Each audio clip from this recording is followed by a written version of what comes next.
Hi, my name is Hannah Heisel and I'm a naturalist intern at Dorothy Pico Nature Center, and today on Outdoor Skills we're going to be talking about atlatls.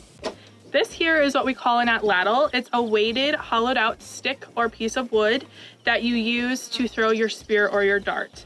On this end, it has a spur or a hook that is used generally to knock your spear or your dart that you're throwing. And then it also has a hollowed out piece here that the spear lays parallel to that atlatl. Here I have a dart, and a dart is typically 5 to 8 feet long, but the typical size that you see people throwing are 6 feet long. Hunting and competition ones are longer, but the longer the dart, the less distance you can throw. Now we're going to talk about the different parts of the spear or the dart. To start off with, there is a dimple on the end of this dart, which it might be hard to see, but it's just a little hollowed out piece, and that's what we use to knock the spear or the dart to the atlatl. Next we have the fletching, which is made out of feathers. Here we have a dyed turkey feather, but when the Native Americans did it, they probably just used what other feathers that they could find. As you can see here, there's stuff wrapped around the fletching or the feathers, and Native Americans used to use tendons or muscles from animals that they found, and it's called sinew. For this one, the ones that we had made, it's just made out of rope. At the other end of the dart, here, this is just a wooden one, and it's not very sharp just because we don't want to hurt ourselves when we're throwing it. But for competition or for hunting, they obviously use something that's sharper. Native Americans used to use arrowheads, pieces of bone, or even pieces of horn, and they'd sharpen it and then attach it to the end. They would attach these when they were hunting for woolly mammoths or bison. Atlatl hunting is legal in some states such as Missouri, Alabama, Alaska, and Nebraska, but it's illegal to atlatl hunt here in Iowa. Before we jump into actually throwing the atlatl, I'm going to go through some safety precautions and how to hold the atlatl. To start off with, we have a safety strap that we put on our atlatl. To put this on, you just put your hand through the loop, and then it has this handy dandy cutout, and that's where you put your hand. Another thing that we want to consider when talking about safety and throwing atlatls is your firing range. As you can see behind me, we have a clear open space where we can throw our spears or our darts, but before we throw or even think about putting our dart onto our atlatl, we want to make sure that there's no one in the firing range. When throwing atlatls with other people, it is important to make sure that there's enough space between you and those other people. We recommend keeping 6 feet apart, or if you don't know 6 feet off at the top of your head, you can just use your dart for reference. When getting ready to knock your spear to your atlatl, you're going to want to make sure that you put the little hollowed out piece onto the hook or the spur and then lay it parallel to the atlatl. And a tip or a trick for this is for beginners. You can put your finger onto the dart to hold it in place before you get ready to actually launch your spear.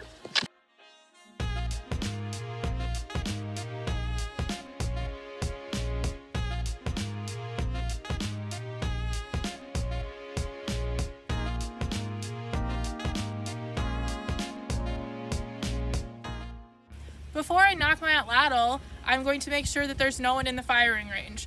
As you can see here, there's no one down the firing range, so I'm good to knock my spear.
Thank you for joining us today on Outdoor Skills, where we talked about Atlatls. I hope you learned something and get the chance to actually try Atlatls.